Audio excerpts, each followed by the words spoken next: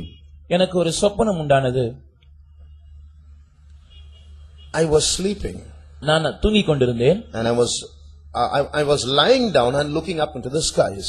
நான் அப்படியே படுத்துக்கொண்டு வானத்துக்கு மேலே அப்படியே பார்த்துக் கொண்டிருந்தேன். I was lying in the open. நான் ஒரு திறந்த வெளியில் படுத்திருந்தேன். And suddenly dark clouds started covering the skies. திடீரென்று கார்மேகங்கள் அந்த வானத்தை அப்படியே சூழ ஆரம்பித்தது. And the warplanes started coming out of those dark clouds. அந்த கார்மேகங்களின் மத்தியில் இருந்து போர் விமானங்கள் பறக்க ஆரம்பித்தது. And immediately got scared and I stood up. நான் உடனடியாக பயந்து போய் நான் அப்படியே எழும்பி விட்டேன். And I looked around me, there were many believers sleeping. என்னை சுற்றிலும் பார்த்தால் अनेक விசுவாசிகள் அவர்கள் தூங்கிக் கொண்டிருக்கிறார்கள். I started waking them up, get up, it's war time. நான் அவர்களை எல்லாம் தட்டி எழுப்பி, இது யுத்த காலமா இருக்கிறது, இது போர் காலமா இருக்கிறது, தயவு செய்து எழுந்திருங்கள் என்று சொல்ல ஆரம்பித்தேன். And now many years later, अनेक ஆண்டுகளுக்கு பின்பு, now I realized that God has given me this ministry of waking up people to know what's going on. இப்பொழுது நான் விளங்கிக் கொள்ளுகிற காரியம் என்னவென்றால், எதுதான் சம்பவித்துக் கொண்டிருக்கிறது என்பதை அந்த விளக்கத்தை ஜனங்களுக்கு தரும்படியாய் அவர்களை தட்டி எழுப்பக்கூடிய ஒரு ஊழியத்தை கர்த்தர் எனக்கு கொடுத்திருக்கிறார் என்பதை நான் விளங்கிக் கொள்ளுகிறேன். When Jesus was on this earth, இயேசு இந்த பூமியில் இருந்த நாட்களில், he said, mentioning certain signs that would point to the last days, he said, when you see these things begin to come to pass, look up, lift up your heads, for your redemption draweth nigh. கடைசி காலங்களின் சில அடையாளங்களை குறிப்பிட்டு இயேசு சொன்ன காரியம் என்னவென்றால், இவைகள் சம்பவிப்பதை நீங்கள் காணும்போது உங்களுடைய தலைகளை உயர்த்துங்கள், ஏனென்றால் உங்களுடைய மீட்பு சமீபமாய் இருக்கிறது. So God has given me this ministry to wake up people, to make them lift up their heads. ஜனங்களை தட்டி எழுப்பி அவர்கள் தங்கள் தலைகளை உயர்த்த செய்யும்படியாக கர்த்தர் இந்த ஊழியத்தை எனக்கு கொடுத்திருக்கிறார். But I know that I'm not qualified to do that ministry. நான் இந்த ஊழியத்தை செய்ய தகுதியற்றவன் என்பதை நான் அறிந்திருக்கிறேன். I'm not sanctified to do this ministry. நான் இந்த ஊழியத்தை செய்யக்கூடிய அளவுக்கு பரிசுத்தப்பட்டவன் அல்ல என்பதையும் நான் அறிந்திருக்கிறேன். So God must sanctify me so that those pure words that he gives to you might pass through me without being tainted. கர்த்தர் எனக்கு கொடுக்கிறதான பரிசுத்தமான வார்த்தைகள் அது எந்த விதமான கரை இல்லாமல் உங்களை வந்து சேரும்படியாக கர்த்தர் அதை என்னை பரிசுத்தம் பண்ணும்படியாக நான் ஜெபித்துக் கொண்டிருக்கிறேன். We are going to hear many new things that are happening in the world around us. இந்த உலகத்தில் நம்மை சுற்றி சம்பவித்துக் கொண்டிருக்கிற अनेक காரியங்களை, புதிதான காரியங்களை பற்றி இந்த நாட்களில் நாம் கேள்விப்பட போகிறோம். But I shouldn't be here just to give you some news updates. ஆனால் சில புதிதான செய்திகளின் தொகுப்பை உங்களுக்கு கொடுக்கும்படியாக நான் இங்கே வரவில்லை. And you shouldn't be like the Athenians just to come here for some new information. சில புதிதான தகவல்களை பெற்று செல்லும்படியாக நீங்கள் இங்கே வரவும் தேவையில்லை. You shouldn't be like the Athenians. அத்தேனே பட்டணத்தாரை போல ஏதோ புதிதான காரியங்களை கேட்கும்படியாக மாத்திரம் நீங்கள் இங்கே வரக்கூடாது. So it's not just something new that we have come to hear. It's not something new that I've come to say. A transformation must take place in our life. ஏதோ புதிதான காரியங்களை சொல்வதற்கு மாத்திரம் நான் இங்கே வரவில்லை, புதிதான காரியங்களை கேட்பதற்கு மாத்திரம் நீங்கள் இங்கே வர தேவையில்லை. நமக்குள்ளே ஒரு மறுரூபம் சம்பவிக்க வேண்டும். Read 1 Chronicles chapter 12. முதலாம் நாளாகமம் 12ஆம் அதிகாரம் and read verse 32. 32ஆம் வசனத்தை வாசிப்போம். இசக்கார் புத்திரரில் இஸ்ரவேலர் செய்ய வேண்டியது இன்னதென்று அறிந்து காலா காலங்களுக்கு தகுந்த யோசனை சொல்லத்தக்க தலைவர்கள் 200 பேரும் இவர்கள் வாக்குக்கு செவி கொடுத்த இவர்களுடைய எல்லா சகோதரருமே. And of the children of Issachar, which were men that had understanding of the times, to know what Israel ought to do, the heads of them were 200, and all their brethren were at their commandment. Praise the Lord. கர்த்தருக்கு ஸ்தோத்திரம். Here we read of a tribe of Israel. இங்கே இஸ்ரவேல் ஜனங்களில் ஒரு குறிக்கப்பட்ட கோத்திரத்தை பற்றி நாம் படிக்கிறோம். They had understanding of the times. அவர்கள் காலங்களை அறிந்திருந்தார்கள். Secondly, they knew what to do. இரண்டாவதாக என்ன செய்ய வேண்டும் என்பதையும் அவர்கள் அறிந்திருந்தார்கள். So through these Bible studies, all of us need to have an understanding of the times. இந்த வேத பாடங்களின் மூலமாக நாம் எல்லாருக்கும் இந்த காலங்களை குறித்த ஒரு அறிவு உண்டாக வேண்டும். And we should all wake up to know what to do. நாம் எல்லாரும் விழித்தெழும்பி என்ன செய்வது என்பதை பற்றி ஒரு அறிவையும் பெற்றுக்கொள்ள வேண்டும். I remember some years ago one pastor was giving a Bible study about the last days.